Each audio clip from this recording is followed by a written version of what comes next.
Remember, I read some things which made me laugh. Because, like they said, the only professional mixers in the world, then they listed the types of mixers. Yeah, the different types. Yeah, and then they said the cheapest is $300,000. Thank you very much. And I'm sure you asked yourself, when at all can I purchase one of these things? But one day. I haven't bought some still. I know, soon come. Coming to a cinema near you. Yeah, thank you. But at the time when you were trying to, gather all this knowledge from books and from the internet as to what you wanted to do with your career, and then your friends were probably in the university trying to, get their acts together, people were taking other courses. How did that make you feel? Did you feel like you were lagging behind? I got so much slack, but not even me. My mom got so much slack. And your dad would definitely get mad at you. Oh my dad, dear. Let's not even discuss that. The blasting I got. Wow, I received so much lashing from him. Because, everybody felt you're an A student. And you want to do music? Yeah, all of a sudden you just cut that part off. And a lot of people don't understand music and how it works. So they're just thinking, you're going to waste your time. People at church, people at my mom's school be dissing her that you're letting your kid throw his life away, all those kind of things. So at points in time, she'd actually sit there and wonder, is she making a mistake? Is she... that she had to listen to her friends. That's actually what my Yarrow song was about. Really? Because even putting aside the fact that they doubted music, they doubted my age. Because I was 17. Yeah. And I started a business at 17. So putting aside the fact that you're coming to do music, you won't even be humble and say you're going to work for somebody. You started your own company. Yeah. So everybody just thought I was going to fail. So that song was about the fact that when I made it, I needed to give reference to those who appreciated that I could make it. Right. And tell those who didn't think I could make it, suck it. Right.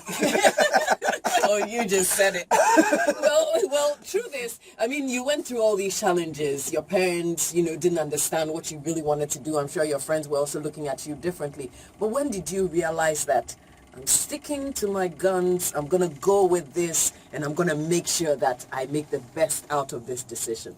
When did it actually hit you that you really wanted to break away from the norm? I made a deal with my mom. You see, in my time, there was 1 year between senior high and university. Right. So the deal I made with my mom was that, give me 1 year. I'm still going to apply for all the unis and everything. Right. Give me 1 year to prove myself that I can do this. So she said, okay, so if you can, fine. Cool. And if you can't, would put you right back in the university. Exactly. So I started small, so I used my small chop money to go and buy some computer mic.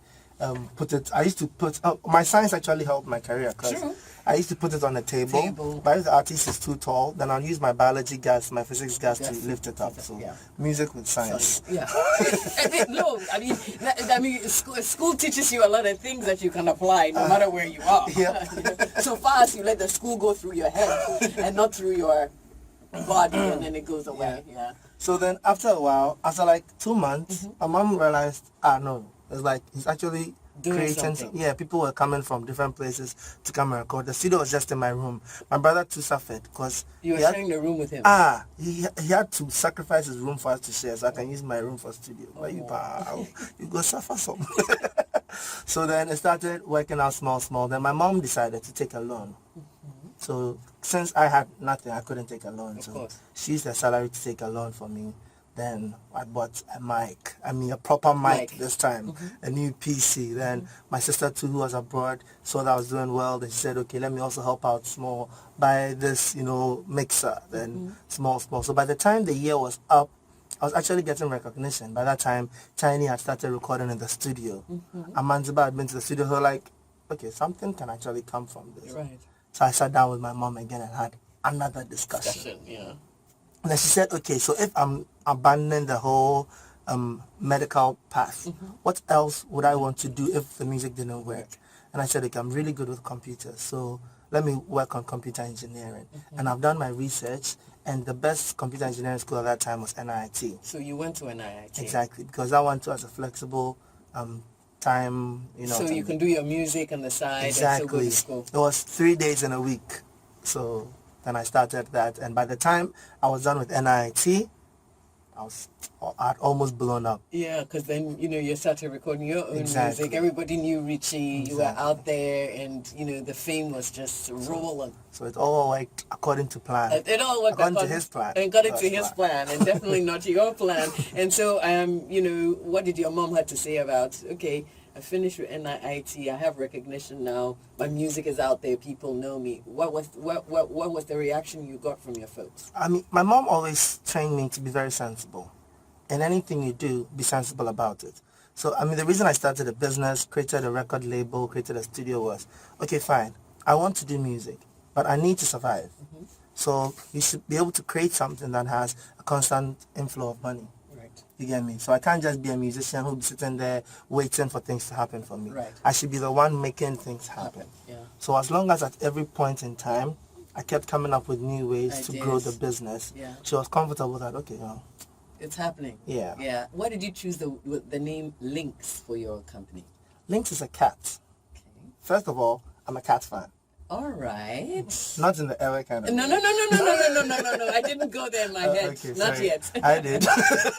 But I'm a cat fan, and one thing I like about cats is no matter where a cat falls from, it always lands on his feet. I saw that in some adverts, and it just like inspired me. Right. And I chose Lynx because Lynx is a particular wild cat that can be tamed, right, and it has foresight. It sees much further than most. Oh, okay. Yeah. And that's how come you got Lynx. Yeah. Wow, everybody would have thought otherwise. Nobody would have probably thought on the lines of a cat. Right. Smarty pants. 8 minutes to 11. We'll play you Yaro, and then we'll come back with entertainment today. Stay with us. Nice collaboration and friendship with Asem, right? How was it like with Asem hanging out and recording with him? It was cool. I met Asem like 3 or 2 years down my path into music and everything.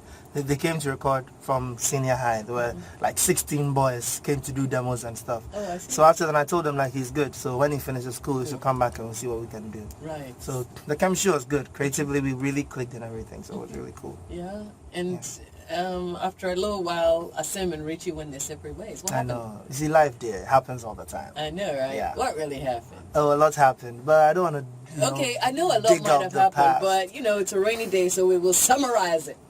A lot happened. I mean, at a point in time, we had different ideas of where we should all be heading and everything, and it was starting to create clashes and all. So it seemed he wanted to take his own path. So I said, okay, cool.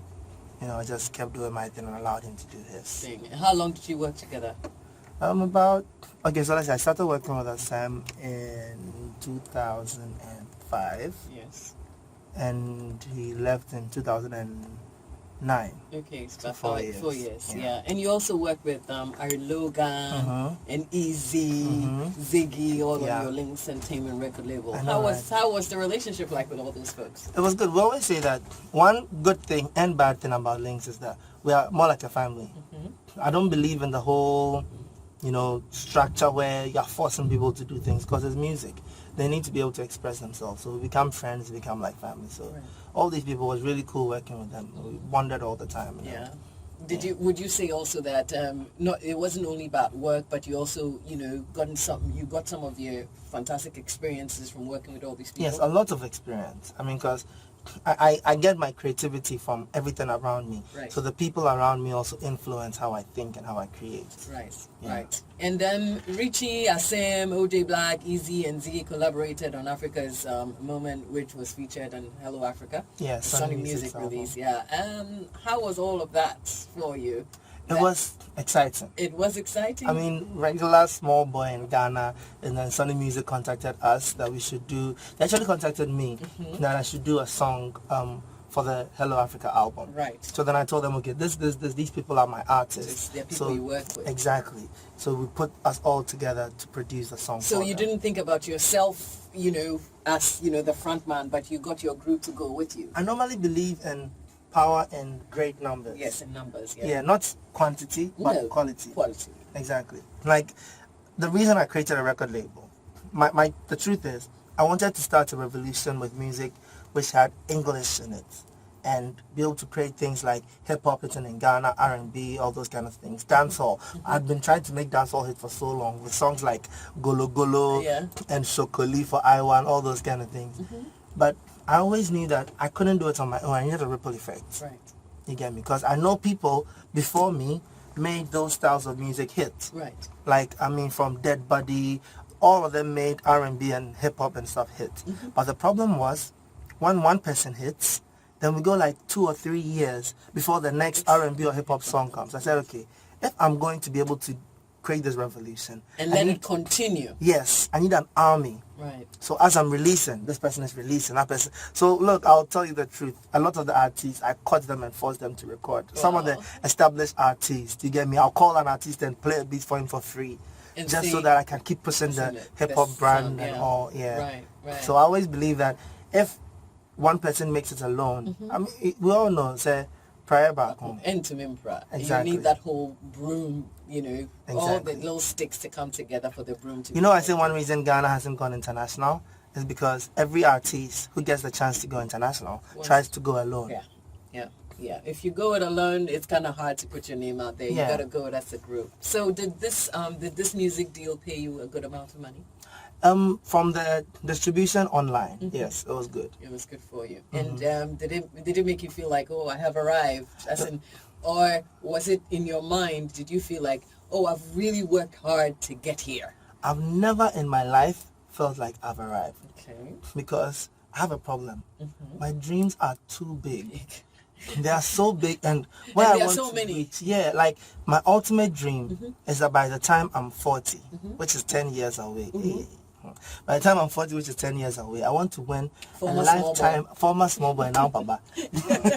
I want to win a lifetime achievement award for my contribution in music on a world stage. That sounds like something that is very achievable, and I like the dream. That means I have 10 years to do this. Yeah, she got work to do. Yeah, so I never feel like I've arrived because I feel there's always more to do. Yeah. And when I look at the great people who are making it on the highest level, still working extra hard to make it more. Right. And I'm thinking, what rights do I have? Yeah, but you can still do it. Yeah. If only you work at it. I mean, all I do is work. I know, like work, Rihanna. like Rihanna. So what did your folks have to say about, when you got this Sony Music deal and you were flying high? They were like, okay. I mean, you can't complain when things are going well. No. Yeah. Plus, truth is, the person who supported me was my mom. I mean, is my mom, and she's always been happy. She took a loan to, make sure that you got some, equipment for the studio to start with. Yeah, so as for her, everything that goes well is just like proven that, yes, she made the right decision. So she's always ecstatic about it. I'm sure she's your biggest star. My biggest fan in the world. Oh, that's sweet. In fact, I know she's listening right now. Oh, that's really sweet. She's more of a monitor than the people who are paid to monitor. I tell you, God bless her. Don't worry, she's doing the work from her heart. Yeah. The rest of the people, they do it for pay. You see? I'm sure that she's really, really proud. I'm sure she's really proud. So far, how many songs or albums have you produced? Would you remember? Wow, that's a lot. That's a lot. I've been producing officially, like my first song ever played on radio. People don't know this. The Scientific, Africa Unites. I see. Yeah. Thanks for the eye opener. That was my first song that was played on radio. Then after that was Tiny, Incomplete. The one that MTV Base shot the video for. Right. So that was like, okay. Yeah, you had gotten there, you know, within a short time. Then Irene and Jane, like 4 songs on the album. The songs that hit there. Right. So I dripping on my back, all those. Yeah. And then from there, we started releasing the Links music, and you know the rest of the story. At that time, were you thinking about phasing yourself out as a musician and concentrate on producing the music? Yes, because I've been blessed with many talents. It will be selfish of me to concentrate on myself alone. Right. You get me? Plus, my biggest talent is creating brands. Right. Which is why I don't sign old artists. I rather create a new brand. Because I just see something and I understand how to package it for everybody to love. Right. That's why most of the corporate companies come to me to be able to create the branding for exactly. Companies, because etc. it's just something that I get naturally. Right. And was that what you saw in Miss V that made you kind of say, you know what, I want to work this? Miss V's talent. I mean, she came to audition in the studio. Right. And I'm used to it. People come to the studio all the time. In fact, most of the time when somebody's come to sing, we're thinking of the regular, oh, Charlie, another 20 minutes of our time is going to be wasted. So when she started singing, I was facing the PC, and Albert was sitting next to me. We were working on something. So she said, okay, so start singing. So she started singing. I remember she was singing Alicia Keys' No One. So when she started singing, The first thing Albert and I did was turn and face each other. Then she kept singing. Then we turned and looked at her. We're like, what? I'm like, how old are you again? She said she's 19. I'm like, interesting.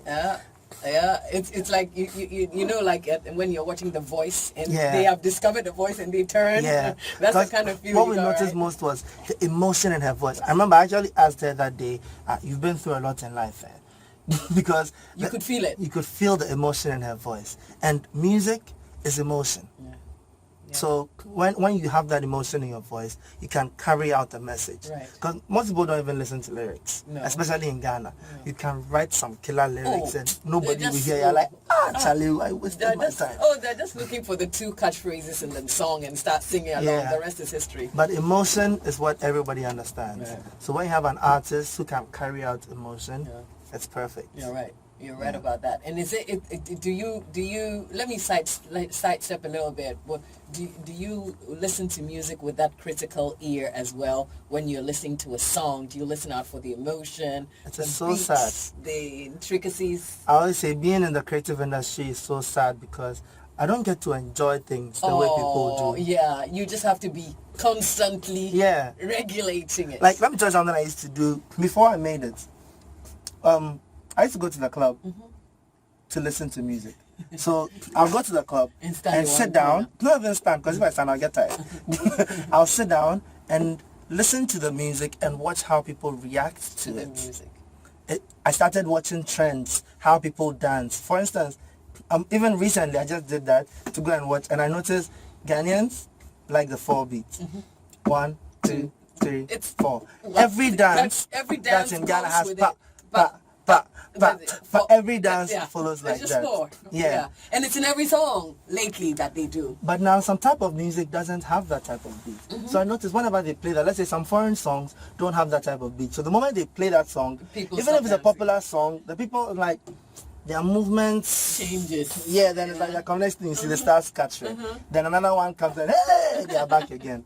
So it works like that. So you actually try, you do it unawares, but you do it anyway. Yeah. So it makes it hard to enjoy music the way I should. But in that same vein, when I hear a song that is creatively perfect, you're like, oh, that song. Yeah, it drives me crazy. And sometimes does it have to do with the beat or the lyrics?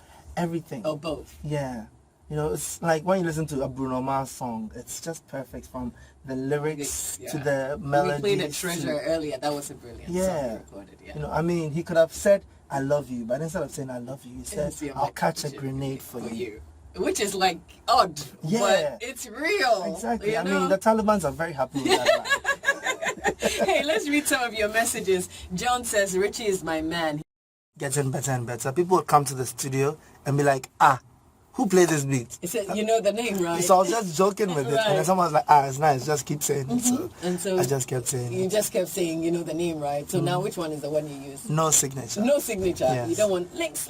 No. For years now, I haven't used a signature on music. Any of your songs? Yeah. So unless maybe the artist says it. Yeah. I naturally, I'm quiet by nature.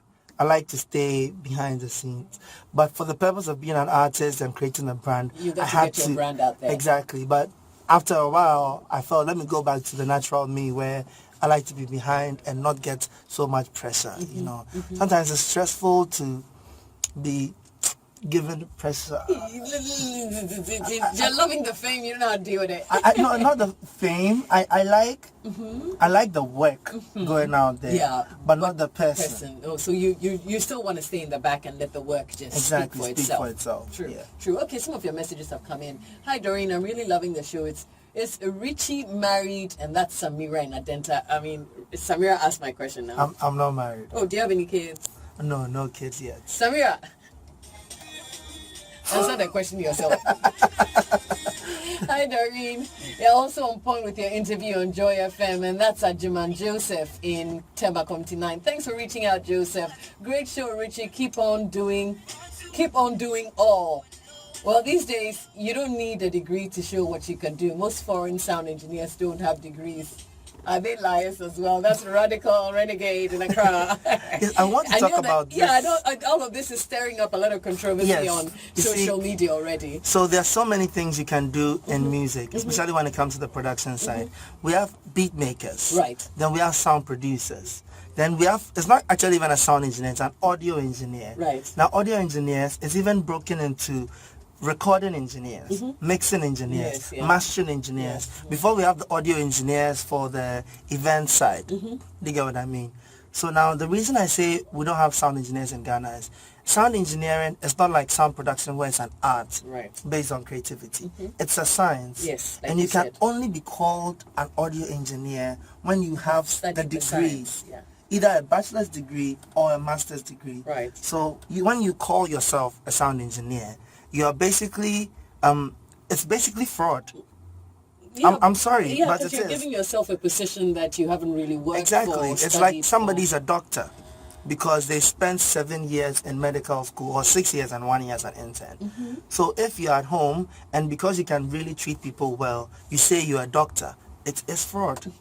So you're a sound producer. Right. I'm a sound Sound producer. producer, not a I've sound learned engineer. sound engineering on my own and I can do what they do.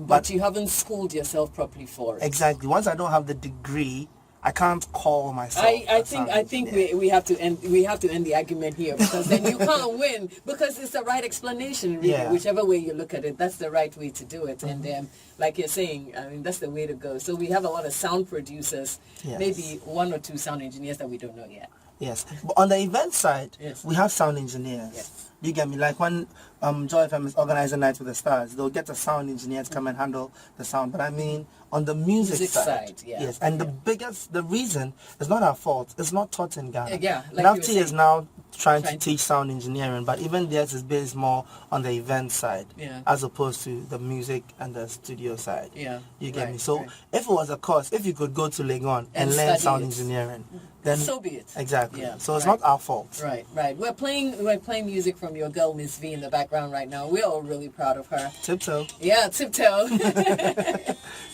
I'm sure she'd probably be saying it herself before we did.